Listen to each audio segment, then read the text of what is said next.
Are you tired of living your life for others and feeling trapped by societal expectations?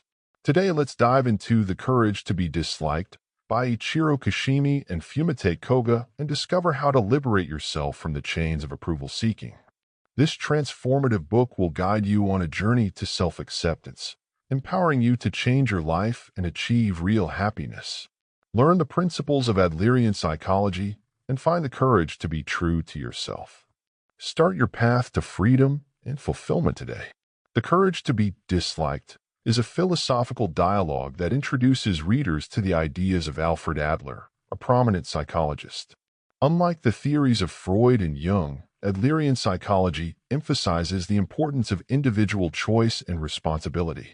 The book is structured as a conversation between a philosopher and a young man, exploring complex psychological concepts in an accessible and engaging way. Chapter 1. Deny Trauma.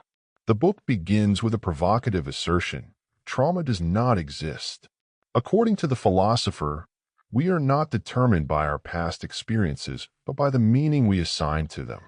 This idea is central to Adlerian psychology, which posits that people are not driven by past events, but by their goals and the future they envision for themselves.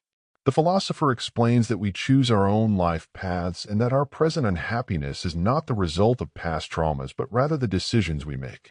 This perspective is empowering because it places the responsibility for change squarely in our hands. By denying trauma, Adlerian psychology encourages us to focus on what we can control: our actions and attitudes. Chapter 2. All problems are interpersonal relationship problems. The next major theme is the idea that all problems are rooted in interpersonal relationships. The philosopher argues that feelings of inferiority, anxiety, and depression are all linked to our relationships with others. Adlerian psychology emphasizes the importance of community and belonging. We are social beings, and our mental health is deeply connected to the quality of our interactions with others. The philosopher explains that we often feel inferior because we compare ourselves to others. This comparison leads to competition and a constant struggle for superiority, which is ultimately destructive. Instead, we should focus on our own growth and development, without measuring ourselves against others. The young man is skeptical, but the philosopher provides examples to illustrate his point. He explains that by changing our attitudes towards relationships and focusing on cooperation rather than competition, we can resolve many of our personal problems. Chapter 3. Discard other people's tasks. In this chapter, the philosopher introduces the concept of separating tasks. He argues that much of our anxiety and stress comes from taking on tasks that are not our own.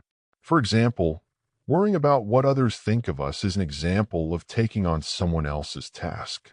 Our primary responsibility is to ourselves and our own tasks. The philosopher explains that we should focus on what we can control and let go of the rest.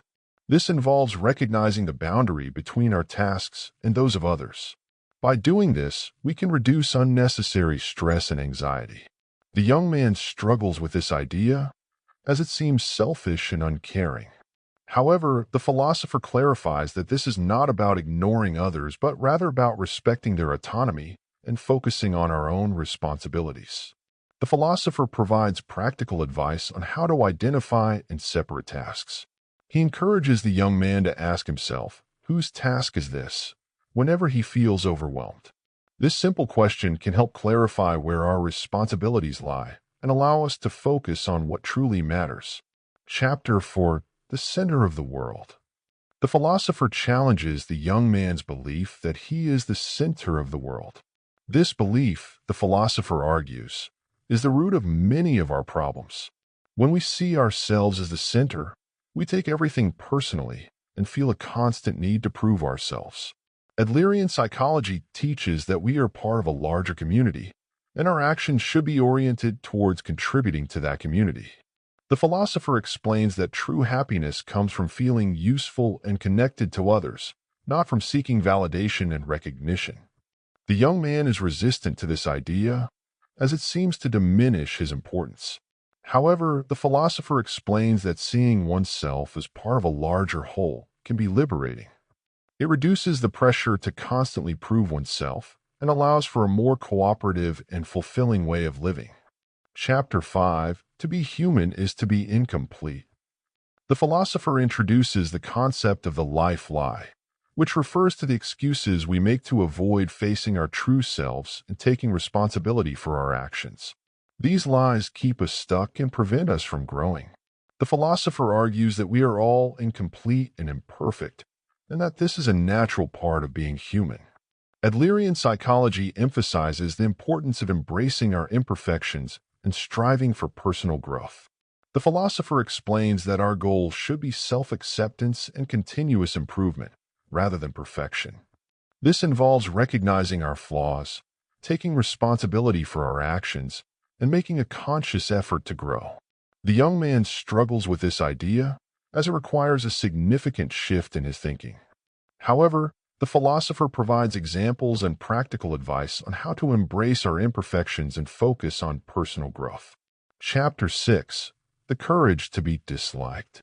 The philosopher argues that the desire to be liked by everyone is unrealistic and ultimately harmful.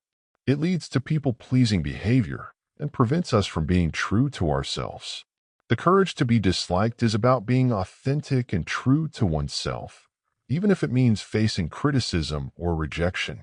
Adlerian psychology teaches that we should not base our self-worth on the opinions of others. Instead, we should focus on living according to our values and principles. This requires courage, as it involves facing the possibility of being disliked or rejected. The philosopher explains that by being true to ourselves, we can build genuine and meaningful relationships. He encourages the young man to embrace his true self and have the courage to be disliked, rather than compromising his values to please others. Chapter 7. The courage to change. The philosopher introduces the idea that change is difficult because it requires us to confront our fears and insecurities.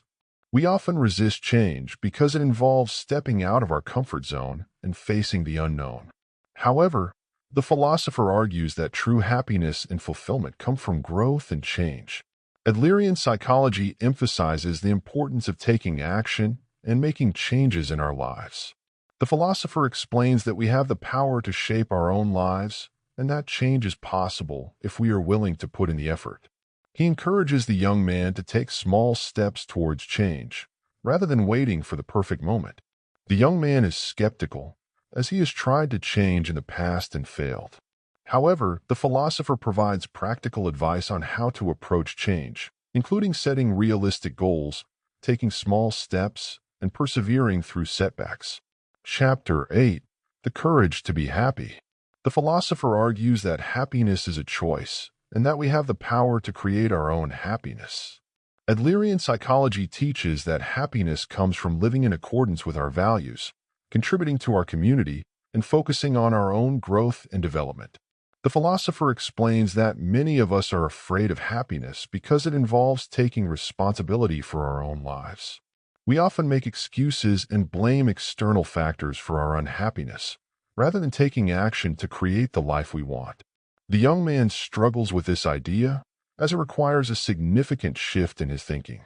However, the philosopher provides practical advice on how to cultivate happiness, including focusing on the present moment, practicing gratitude, and taking responsibility for our own lives.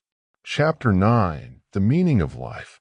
The philosopher introduces the concept of the life task, which refers to the purpose and meaning we find in our lives. Adlerian psychology teaches that we create our own meaning, and that our life task is to contribute to our community and grow as individuals. The philosopher explains that true fulfillment comes from finding meaning and purpose in our lives. This involves identifying our values, setting goals, and taking action to achieve them. The young man is skeptical, as he has struggled to find meaning in his own life. However, the philosopher provides practical advice on how to identify and pursue our life task, including reflecting on our values, setting goals, and taking action. Chapter 10. Living without the need for recognition. The philosopher challenges the young man's belief that recognition and validation from others are necessary for happiness. He explains that true fulfillment comes from living in accordance with our values and contributing to our community, rather than seeking approval from others. Adlerian psychology teaches that we should focus on our own growth and development, rather than seeking validation from others. The philosopher explains that by living authentically and focusing on our own goals, we can build genuine and meaningful relationships. The young man struggles with this idea, as he has always sought validation from others. However, the philosopher provides practical advice on how to shift our focus from seeking approval to living authentically, including setting boundaries, practicing self-compassion, and focusing on our own growth. Chapter 11. The Courage to Love. The philosopher introduces the concept of courageous love, which involves loving ourselves and others without conditions or expectations. Adlerian psychology teaches that true love is about accepting and valuing ourselves and others for who we are, rather than seeking to change or control them. The philosopher explains that courageous love requires vulnerability and openness. It involves being honest about our feelings and needs, and accepting the same from others. The young man struggles with this idea, as he has always sought to control his relationships. However, the philosopher provides practical advice on how to cultivate courageous love, including practicing self-compassion, setting boundaries, and being open and honest in our relationships. Chapter 12. The Final Chapter. In the final chapter, the philosopher reflects on the journey and the lessons learned. He emphasizes the importance of taking responsibility for our own lives, embracing our imperfections, and focusing on our own growth and development. The philosopher encourages the young man to continue learning and growing, and to apply the principles of Adlerian psychology in his own life. He explains that true happiness and fulfillment come from living authentically, contributing to our community, and embracing the courage to be disliked. The Courage to be Disliked by Ichiro Kishimi and Fumitake Koga is a powerful and thought-provoking book that challenges conventional wisdom about happiness and fulfillment. By introducing readers to the principles of Adlerian psychology, the book provides practical advice on how to take control of our own lives, embrace our imperfections, and focus on our own growth and development. Through a series of conversations between a philosopher and a young man, the book explores complex psychological concepts in an accessible and engaging way. By applying the principles of Adlerian psychology, readers can cultivate true happiness and fulfillment, and live a life that is authentic and meaningful. Thanks for listening. If you find this valuable, give us a like and subscribe.